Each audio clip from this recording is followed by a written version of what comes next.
Good evening. Welcome to the Riverhead Central School District Regular Board of Education meeting for January 14th, 2026. Can I get a roll call? Mr. Wallace? Ms. Healy? And Ms. Redmond? And Ms. Freeborn? Can I get a motion to go into executive session to discuss the employment of a particular person or corporation? Thank you, Mr. Wallace. Second. Thank you, Ms. Redmond. All in favor? And the motion passes, and we will be back at 7 p.m.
welcome back.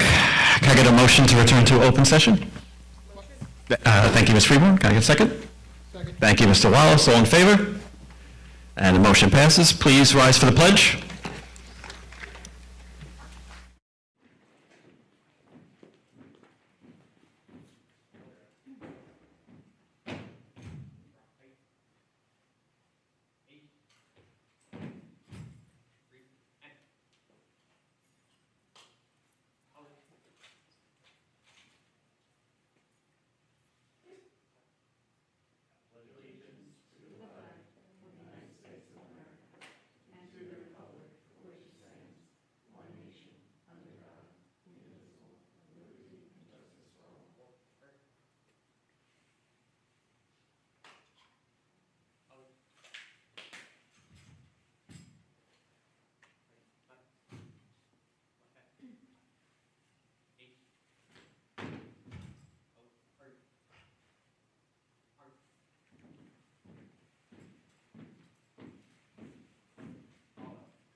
District Clerk has an announcement about translation services.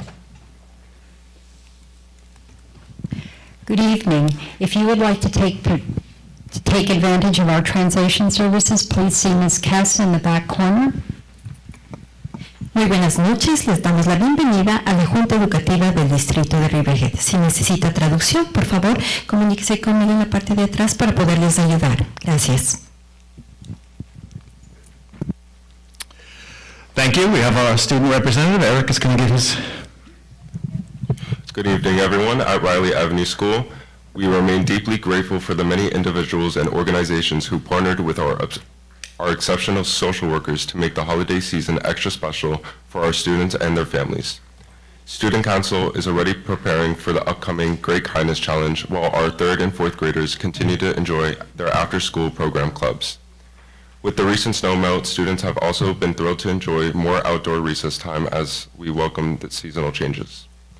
Phillips Avenue School. Phillips Avenue is proud to present its first school production, Shrek Kids. This week, the cast began rehearsals and read-throughs and the character exploration, learning the dynamics of their roles. Students did a phenomenal job, and we are incredibly excited to watch this production come to life. Akabog Elementary School. Before winter break, Akabog welcomed musician Jared Campbell, who performed the Akabog song, an original piece written to help the students and staff last year. Students joyfully participated by singing and dancing along to the lyrics, Akabog, a home for me, a home for you. Our 2nd, 3rd, and 4th graders recently completed their first session of after-school enrichment, and students had an amazing time. We are excited to kick off the next season of clubs this week. These highlights were proudly written by our principals of the day, who were selected from students who completed the Winter Reading Challenge. Our principals of the day were Taylor Witt, Genesis Diaz-Flores, Dalton Avila Noella, Sailor Trusky, Daniela Nunez, Hawk Cannon, Evelyn Steinson, Tiago Osoro Mendez, and Andy Groneman. Pulaski Street School. Since returning from winter break, Pulaski Street School students and staff have actively engaged in both academic and extracurricular activities. This week, our PTO book fair is taking place, giving students opportunities to explore new books and strengthening their love for reading. In addition, the Pulaski Mini Mascots are rehearsing for their March performance of Goldilocks and the Case of the Cherry Singing. We are proud of the students' dedication, collaboration, and enthusiasm as they prepare for their upcoming performance. Riverhead Middle School. On January 3rd, Riverhead Middle School 8th graders participated in the next session of Career Workshop Series, designed to help students begin thinking intentionally about their future careers as they approach eligibility for working papers. Guest speakers included Dr. Dexter Archer, a local veterinarian, and Cameron Highsmith, assistant to the executive director of Bridgehampton Child Care and Recreational Center. Both shared their career journeys, offered advice on volunteering and gaining experience, and engaging students in a thoughtful Q&A session. We look forward to continuing this valuable career series. In Ms. Ramsey's class, students participated in the sight word bingo, an engaging literacy activity that supported reading fluency, spelling, vocabulary development, and social skills such as turn-taking and sportsmanship. Riverhead High School. Congratulations to Riverhead High School student athletes Grady Moore, Kevin Velasquez, Braylon Florian Sanchez, Anthony Huela Manuz, who earned third place overall in the sophomore 4x8 relay at Suffolk County Freshman-Sophomore Championships. Competing against more than 40 schools, the team demonstrated outstanding teamwork, endurance, and competitive spirit. Additionally, on December 20th, the Riverhead High School NJROTC unit completed in a regional drill competition hosted by Southwood High School. Riverhead earned 10 trophies and finished third overall, qualifying the unit for the Area 2 Championship meet on February 7th in Pottstown, Pennsylvania. Congratulations to our cadets and their instructors on this impressive achievement. Thank you, Eric. Moving on, we have our superintendent report. Dr. Hagan. Thank you. Good evening. So, a couple weeks ago, I get an email from Mr. Carlson over at Riley Avenue, and he said, you know, you got to come over in the morning. You got to come meet a group of teachers and a student from Charlotte High School regarding some sensory equipment that's been donated. I said, sure. I didn't know what I was walking myself into. I got there, and it was nothing short of magnificent. It made my day, and my day had only begun. So I'm not going to give you the details of it, so I'm going to let Mr. Carlson come up here and do that. Do not want to steal his thunder, but I'm always surprised when a principal says, you got to come see this. And when I walk in, I'm always impressed about what I've witnessed. So, Mr. Carlson, why don't you come on up?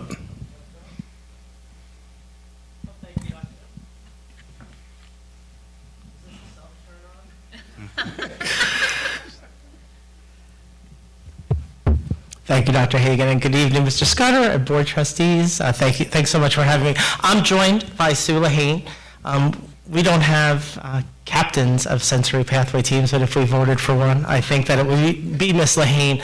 Not with me today because of the Verizon outage at this time is Owen Cilio, who we'll talk a little bit about. I got a 5:45 email from Owen saying he was going to do his best, minus GPS and minus Verizon, to make it here. So I'm a little chilly from waiting outside for him, but he's not here yet. And we'll hope that he dramatically is here within the next few minutes so that you can meet him and let him tell you a little bit about what his organization is about. And if he's not able to, I'm happy to. Dr. Hagan talks a lot with us at leadership meetings and then us with our staffs about the PRIDE acronym, that even though there's some great school-specific ones that the district's been using, and this is the engaged teamwork part. So while I'm here to celebrate the work that our team did, I'm also here to really highlight the difference between working together, which is collegial, cooperative, and teamwork. And for me, anyway, that engaged teamwork is the ability for a professional like Ms. Lahane to say, we've identified a way to make this school a more accessible, successful place for kids, and we need you. The how is the type of stuff that we always figure out, but that engaged teamwork part is that not being passive, not sitting back and waiting for someone else to fix it for us, but asking how we can come together and do it. So while we cross our fingers that Owen will be here, if he's not, I'll tell you a little bit about his organization at the end, but in the meantime, I'd like to let Ms. Lahane say a few words. Hi, thank you. So my name is Sue Lahane, and I've been a special educator in the district for over 15 years. Sure. Throughout my career, I've consistently seen the importance of providing students with access to sensory integration opportunities outside their classroom. In my previous building, the physical therapist and I collaborated to create a sensory path that offered a safe, structured space for movement that helps their brains and bodies work together. This resource helped decrease sensory-seeking behaviors. The students felt more focused, calm, and ready to learn. Over time, we observed that the benefits extended beyond my caseload and positively impacted the entire student population. Since transitioning to Riley Avenue School, I've similarly recognized a growing need for sensory integration support to better serve all learners in our building. Our principal, Gary Carlson, established a sensory team. We created a wish list, knowing that the process of implementing a sensory path could take years, maybe, from planning, resources, and logistics. However, after I connected with Owen Cilio, our projected timeline was transformed from years into months, 3 to be exact. Without Owen and his nonprofit organization, Flexible Success, this project would not have been possible in such a short time. I wanted to personally thank Owen, but he's not here, so Riley Avenue definitely thanks him, and we're very, very appreciative. Thank you. So I don't have a long track record of board presentations, and if I did, I didn't know that props were going to be part of them, but I did want to show, I stopped in and picked up just a few of the types of items we're talking about, because they're not big ticket items, all of them, how they're organized and how they're used. One thing that Ms. Lahane and the team are doing that challenged my thinking a little bit in all the right ways is, instead of just having a dedicated zone that when you're there, you're able to practice self-regulation, you're there to get sensory input, to make stations around the school, to make that going for a walk, cool down, really purposeful and driven, and it has kind of a start and an end to it. So you can see that the sequins, the Velcro. We have so many coming on strips at Riley Avenue right now that we'll be using. This is one of my personal favorites, and there'll be a wall of these like bubble mirrors. We'll be using a lot of the liquid tiles that when you apply pressure to them, you're able to get that input and that visual piece and be in charge of something as a young child. So not seeing Owen, his organization Flexible Success, started several years ago. He told the story so vividly and so personally to us at Riley that he had a younger sister that he was.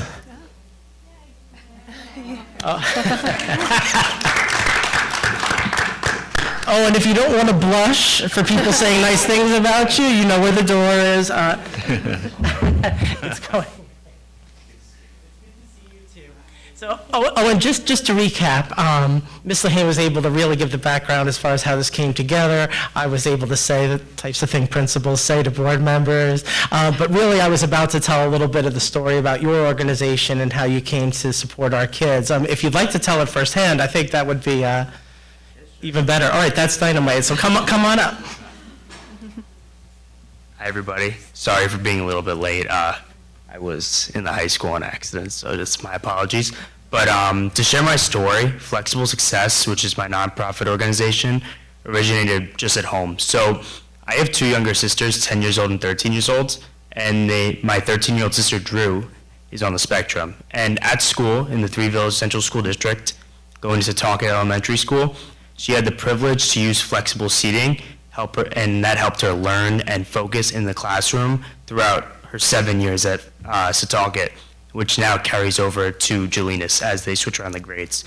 But that flexible seating at school happened to make its way into our home, so much so that it actually turned into a swing in her room somehow. But it's pretty cool stuff. So she uses, I have some examples over here.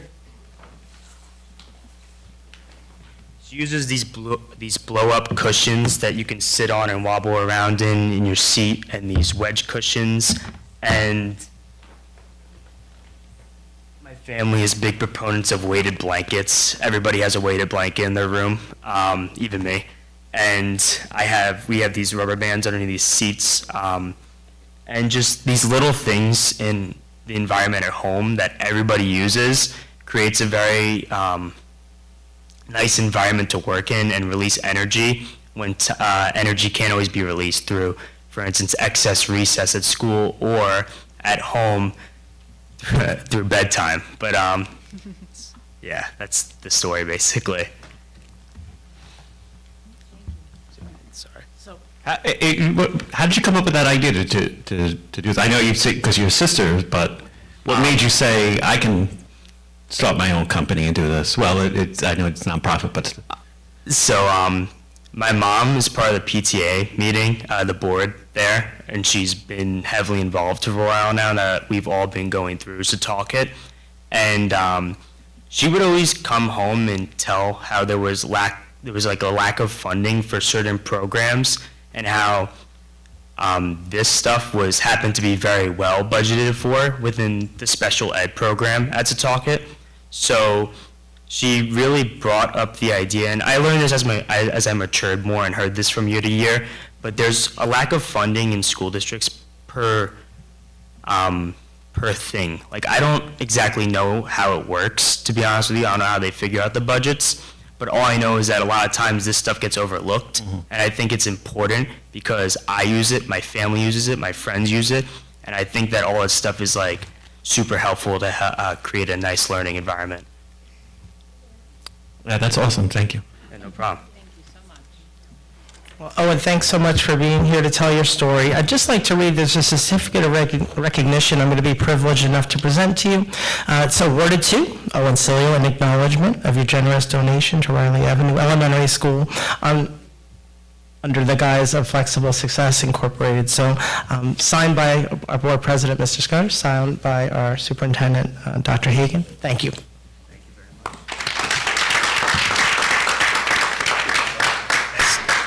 So Owen, Mr. Carlson, Ms. Lehane, if you wouldn't mind going over to our Riverhead logo over there, we're going to take a quick picture.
Okay, up next, Dr. Cardizzello.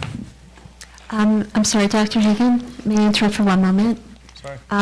By the way, Mr. Carlson, congratulations on being named Educator of the Year by Riverhead News Review.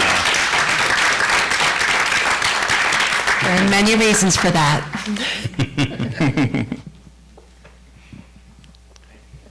Dr. Cardizzello. Thank you very much for the opportunity to speak with you this evening. The focus of my presentation tonight is the controller's audit that we are presenting to you tonight, not only to accept the report, but also to accept the corrective action plan. As the board is aware, this audit is completely controller-driven, which means they decide the scope. They choose the time frame for which they are going to look at various parts of the organization and all of the audit parameters. So that is all on them. It is a collaborative effort from our office and from our district because we are just want to improve and get better. And if there's something that has to get fixed, we look at this as a partnership to be able to move forward with them. So I'm going to just start here with what the audit schedule was. Well, it looks a little like spaghetti. Not sure how that happened, but we were advised of this audit in March of 2024. And that actually starts or triggers the audit process. We're giving a very limited framework for which that they were going to come in and audit. But basically it was like, get ready, get the logistics in place. We had an entrance meeting with them on May May of '24, of which they said, and we're starting now. Like, literally from the meeting, they went into the conference room. The field work was 2 auditors on site daily from just about every workday from May through December of '24. I cannot tell you what an intense process that is to have 2 auditors sitting there for months on end, just asking questions at will. You are not advised in advance what the questions will be or what the topics will be. You walk in and you go, okay, today we're going to talk about purchasing and we'd like to start with that. And that's from the word go. There were field work follow-up items that were from January through May of '25. The findings meeting was held in April of '25. The draft report was issued to the district in October of '25 by the Office of the State Controller. There was an exit conference in November of '25. We issued, I believe the date was November 19th, the initial response to the audit. And then the final audit was actually released by the controller to the public in late December of '25. Tonight, the board will accept that report, and tonight, they will accept the corrective action plan. Now, I will tell you that I'm very appreciative of the board because we have 90 days to respond. And you were like, nope, we're doing it in January. The report came out, where's the response, and basically, let's wrap this up. So although we have 90 days, the report will be filed and posted within the next couple of days. So there was no waiting on this.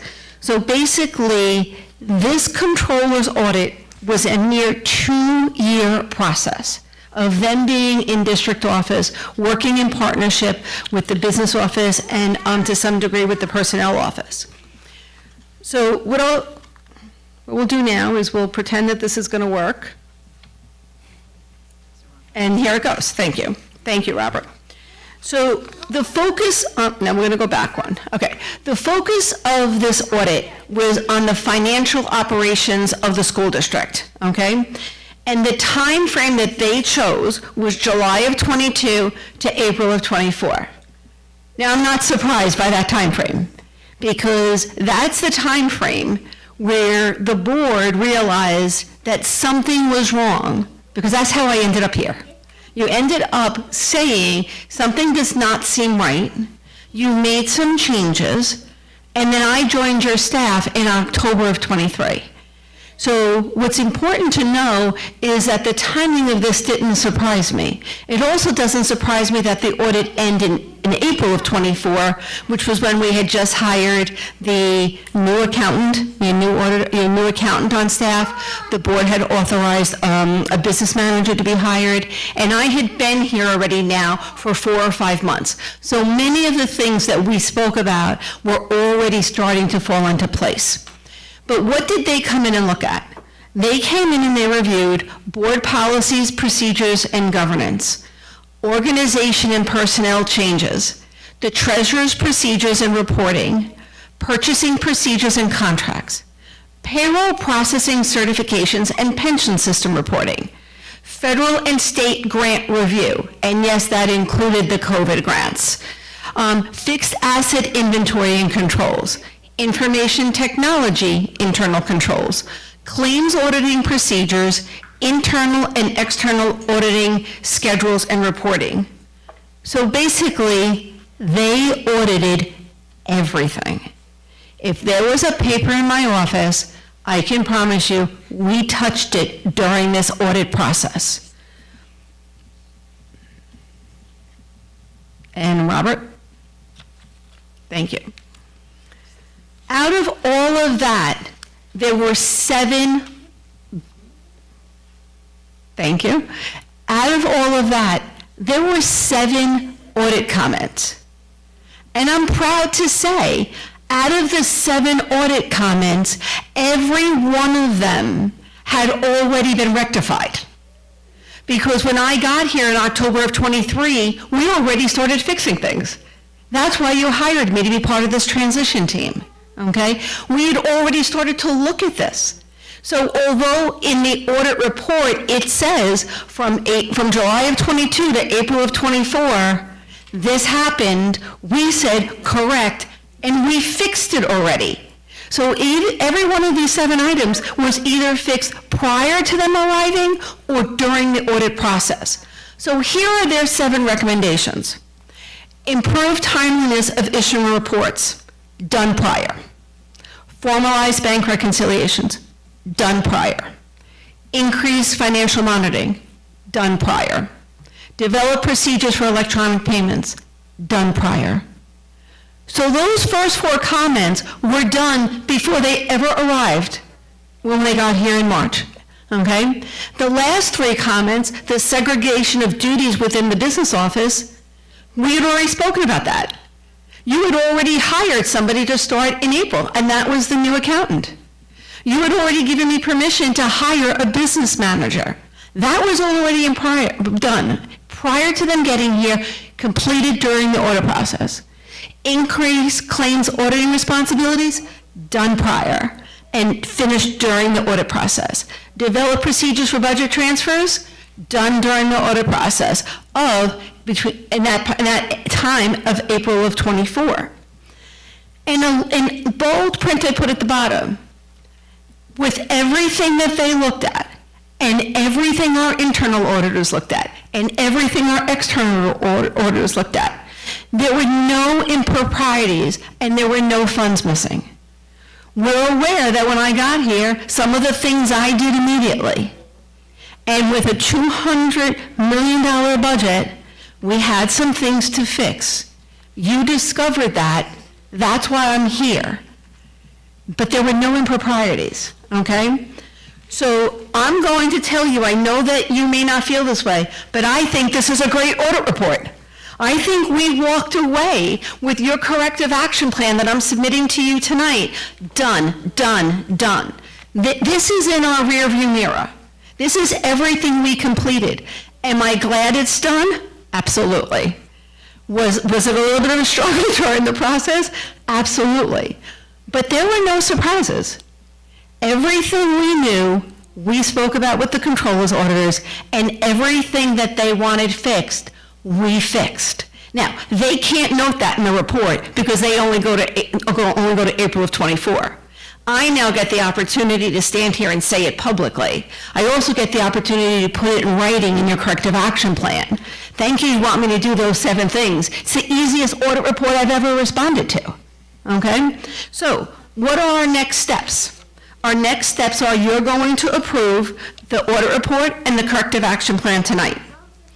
The corrective action plan needs to be filed with the Office of the State Controller and the State Education Department. We'll get that done within a week. We're not going to take the 90 days. The report and the corrective action plan get posted on the district website. Dawn and I will work together and we will get that done within the next couple of days also. So I stand here telling you, you knew there was something wrong. You took action. You hired me, and you have been very supportive of the changes and the controls that we have implemented over the past 2 years. You suspected something was wrong. We've gotten it done. You took care of things. And really, I want to say thank you for trusting me and for allowing me to be part of this partnership and allowing me to be honest with you. I've never sugarcoated anything, you know that, and giving you suggestions. And you've always said, Marianne, fix it. How do we fix it to make sure it doesn't happen again? So, as I said, that for us, this is in my rearview mirror for sure. So I want to thank the board for your support. You stood strong when you didn't have to, for sure. Thank you to my administrative team and district office team because this was a collaborative effort. Certainly the business office and the personnel office, outstanding patience and perseverance for sure, because every day you're getting your head knocked and you're like, okay, let me find that box of documents or this box of documents. And actually to our consultants, because to our representatives from Gercio and Gercio who took my calls at 8 o'clock at night and on the weekend we were walking through this, and certainly our claims auditor, our internal auditor, and our external auditor, who are also partners for me in saying, what is the best way to implement this control? What is the best way to implement this policy, this procedure in Riverhead? We're unlike most school districts, and we're a complicated organization. So really, although this is my presentation to you, this was a collaborative effort, starting at the board level and rolling down right through the field. So I know that you might be a little surprised by the report, or some other people may be, but this was a good report. And everything that they said to do was already done. So I am certainly available to answer questions if you have them. I know that you've been given both the report and the corrective action plan. First of all, thank you, and it was a lot of work. But to point out also that, because when you came in, we were already working with the internal auditors, and they had given us these internal controls, so, which was presented in our minutes that when we met for the audit committee in May, and then again in the fall of 2024, and to get those corrective action plans done, which, you know, you effectuated, and those were public, June 11th, 2024. You can look on that agenda, and you will see the internal audit, and it talks about the internal controls, which brought up all of these issues, which you took care of, because you needed to have somebody that had accounting background as a treasurer. We did have, you know, the two treasurers not having the experience, as well as the business manager, so that we had those internal controls. So this was not something that was just put off years. Let me interject also. Some of the policies and the procedures were in place years before. And then during COVID, and if there are personnel changes, Right. some of those stopped being enforced. So you had guardrails on, and then you hit a period when you didn't. So, and yes, those audit reports are online, where it said you need to develop this control that you had and re-implement it, maybe tweak it a little bit. But even prior to July of '22, for many years, you had many of these controls in place. They kind of just slipped away a little bit. Right, so, like I said, when we brought in Naraki Smith, because we just want to reiterate, when they did a forensic audit, they didn't see any malfeasance or of anything, and we kept them on as our internal auditors, and so this was their 22-23 and continued 23-24. So the point I want to make is that this didn't linger. This was changed as soon as they gave us the report. We wanted these controls put in place. That's how I got here. Exactly. Thank you. Any other questions that I can answer for anybody? Okay, thank you very much for your time. Thank you.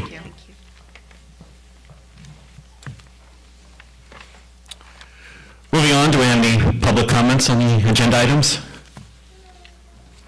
we have any online comments? Seeing none, can I get a motion to accept the consent agenda? Thank you, Ms. Wallace. Can I get a second? Thank you, Ms. Murphy. All in favor? And the motion passes. Moving on to new business. Letter A, call for a special district meeting. This meeting will be April 14th, 2026. It's a special meeting date to vote on the contract for library services between the Riverhead Central School District and the Riverhead Free Library and the Bating Hollow Free Library. The meeting will be held at the Riverhead Free Library at 330 Court Street in Riverhead between the hours of 10 a.m. and 8 p.m. Voter registration for that will be held on Tuesday, March 31st, 2026, between the hours of 10 a.m. and 4 p.m. at District Administration Office, 814 Harrison Avenue. Can I get a motion to accept for the special meeting? Thank you, Ms. Redmond. Can I get a second? Second. Thank you, Ms. Freeborn. Questions, comments? All in favor? And the motion passes. Letter B is accepting the New York State Controller's Audit Report and the corrective action plan that Dr. Cardesano was just talking about. So this Riverhead School District accepts the final report prepared by the New York State Controller's Office dated December 2025, titled Financial Operations 2025 M-64 for the audit period of July 1st, 2022 through April 30th, 2024, and we approve the corrective action plan. Can I get a motion to accept? Thank you, Ms. Murphy. Can I get a second? Second. Thank you, Ms. Freeborn. Any questions or comments? All in favor? And the motion passes. Letter C is the adoption of the 26-27 school district calendar. Can I get a motion to accept? Thank you, Mr. Wallace. Can I get a second? Thank you, Ms. Healy. Any questions, comments about the calendar? All in favor? Motion passes. I know, I'm thinking 26, 27 already. Approval of the MOA with RCFA. This is an MOA dated January 9, 2026, concerning revisions to the salary step placement for nurses that are represented by the association, effective July 1st, 2026. Can I get a motion to accept? Motion. Thank you, Ms. Healy. Can I get a second? Thank you, Ms. Murphy. Any questions, comments? All in favor? And the motion passes. Letter E is approval of a consultant agreement with Educational Resource Global. And this is for, between the Riverhead Central School District and Educational Resource Global to provide consultation services, including but not limited to conducting an audit of our E&L services and other services deemed necessary and/or appropriate by the superintendent of schools for the term of January 15, 2026 through June 30th of 2026 at a rate of $125 per hour for a maximum of 50 hours. Can I get a motion to accept? Thank you, Ms. Freeborn. A second. Thank you, Ms. Healy. Any questions, comments? All in favor? And the motion passes. Letter F is approval of a renewal of contract. So the district solicited a RFP proposal for educational and behavioral services back on March 5th, 2024. And the Riverhead Central School District entered into a contract with CAN Professional Staffing in Bohemia with the term ending June 30th, 2025. And the vendor is agreeable to additional contract extension that will be extended from January 15, 2026 to June 30th, 2026. Can I get a motion to accept? Thank you, Mr. Wallace. Can I get a second? Thank you, Ms. Freeborn. Any questions, comments? All in favor? And the motion passes. Letter G, approval of Equinox Dental Plan Renewal Agreement. This is with the CSEA Employee Benefit Fund for dental and legal benefits for covered employees effective July 1st, 2024 through June 30th, 2029. Can I get a motion to accept? Motion. Thank you, Ms. Redmond. Can I get a second? Thank you, Ms. Murphy. Questions, comments? All in favor? And the motion passes. Letter H is approval of attendance at conferences. We have 3 conferences. The first one is for board members Erica Murphy, Cynthia Redmond, and the superintendent, Dr. Hagan, for the NISBA and NCCSS joint conferences, Pathways to Partnership CTE, and Workforce Development Resources on Thursday, January 22nd, at an approximate cost of $125 per person. And the second one is for the superintendent, Dr. Hagan, and board members Erica Murphy and Cynthia Redmond to attend the Longwood Central School District's 22nd Annual Regional Legislative Breakfast at an approximate cost of $25 per person. And the third is for the attendance of Superintendent Dr. Hagan to attend the annual Reverend Dr. Martin Luther King Memorial Breakfast on Monday, January 19th at an approximate cost of $65. Can I get a motion to accept? Thank you, Mr. Wallace. Can I get a second? Thank you, Ms. Healy. Questions, comments? All in favor? And the motion passes. Letter I, approval of field trips. We have 2 of them. One is for a field trip for approximately 6 students in the NJROTC program to travel to Kingsway High School in Woolwich, Township, New Jersey, for the drone team on Saturday, January 24th, 2026, at an approximate cost of $720. The second one is a field trip for 30 NJROTC students to travel to Owen J. Roberts High School in Pottstown, Pennsylvania for drill competition finals on Saturday, February 7th, 2026 at an approximate cost of the district of $1,100. Can I get a motion to accept? Thank you, Ms. Murphy. Can I get a second? Thank you, Ms. Healy. Any questions, comments? Please, good luck to them. Absolutely. All in favor? And the motion passes. And opportunity for board members, committee, we have the audit committee. Okay. No, I have it. She's going to read off her phone. Why isn't this one working? It was? Okay, there we go. The audit committee met on December 10th, 2025 to review the status of multiple audits, ongoing IRS matters, financial reporting timelines, and district safeguards related to vendor fraud. Administration provided an update on outstanding IRS penalties connected to late filed W-2s from prior years, noting that one penalty has already been successfully abated and that additional documentation has been submitted to address the remaining matter. The committee was advised that administration is optimistic the issue will be resolved. The committee also received an update on the federal single audit with confirmation that audit fieldwork has been completed and that the audit remains on track for Board of Education acceptance in February. Members discussed a recent increase in fraudulent vendor attempts to change ACH and mailing information, including examples that appeared legitimate at first review. In response, administration has removed sensitive banking and check information from publicly posted documents and will further review how treasurer's reports are shared online to ensure appropriate transparency while strengthening financial security. The treasurer's monthly report schedule for the remainder of the school year was reviewed with discussion focused on challenges created by bank collateral requirements, holiday schedules, and months with only one board meeting. Committee members emphasized the importance of establishing clear procedures, setting reasonable expectations for timeliness, and aligning future board meeting calendars to support accurate and consistent financial reporting.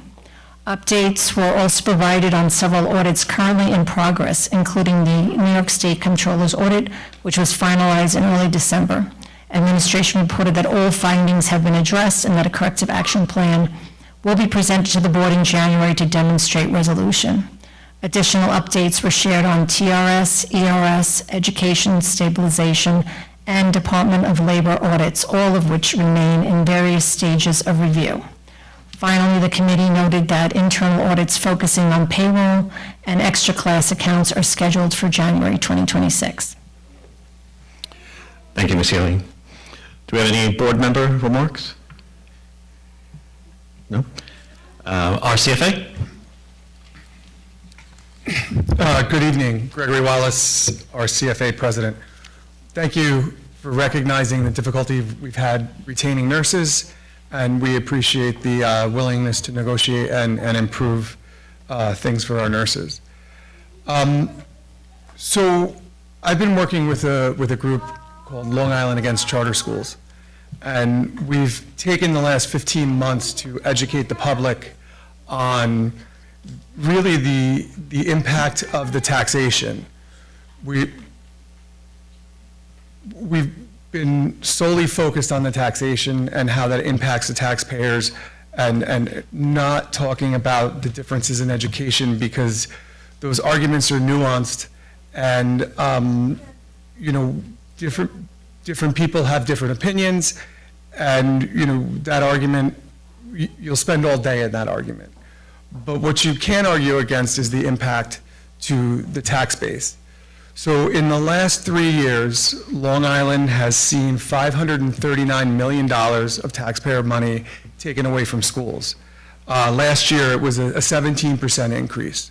So, you know, Riverhead Charter School opened up here in 2001, but currently we now have 5 charter schools on Long Island, with one planning to open up in the William Floyd catchment area, and another one planning to open up in Hempstead. And what the public didn't quite understand how they were how charter schools were funded.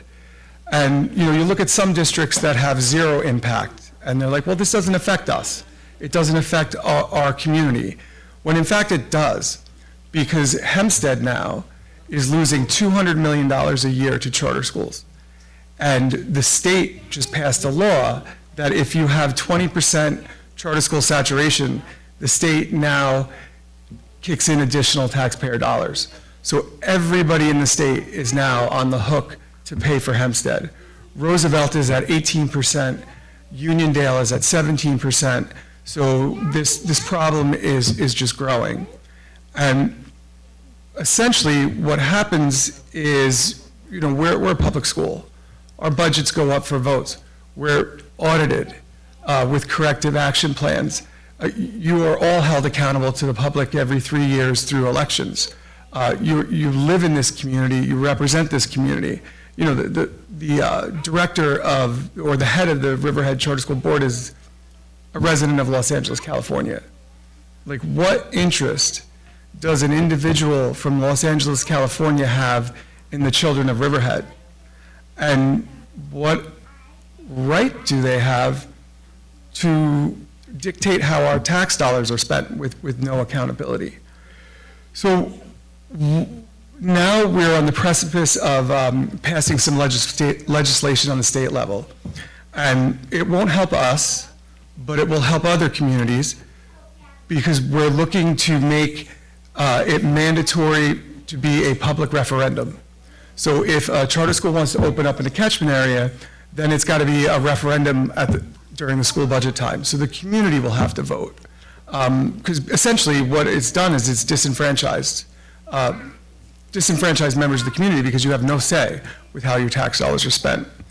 So with me, I have a resolution that we're asking school boards to sign on to, which will support the legislation we're looking to get passed. We're hoping to get it passed this legislative session. You know, fingers crossed, you know, two things you don't want to see made are laws and sausages. So we're pretty confident the bill will get introduced, and we're hoping it will pass. So if I may, can I hand you this resolution for you guys to look at? Thank you.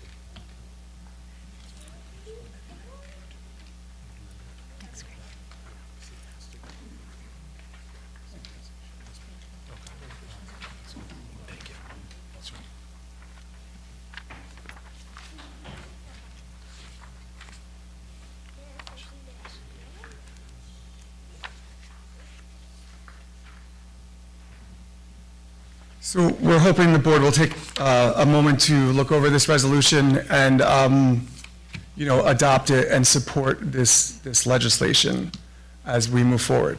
Thank you. Thank you. Do we have any comments from Ra? No comments? Okay. Do we have any public comments? Do we have any online public comments? No? Okay. Seeing no comments, could I get a motion to adjourn? Motion. Thank you, Ms. Murphy. Can I get a second? Thank you, Ms. Freeborn. All in favor? And the motion passes.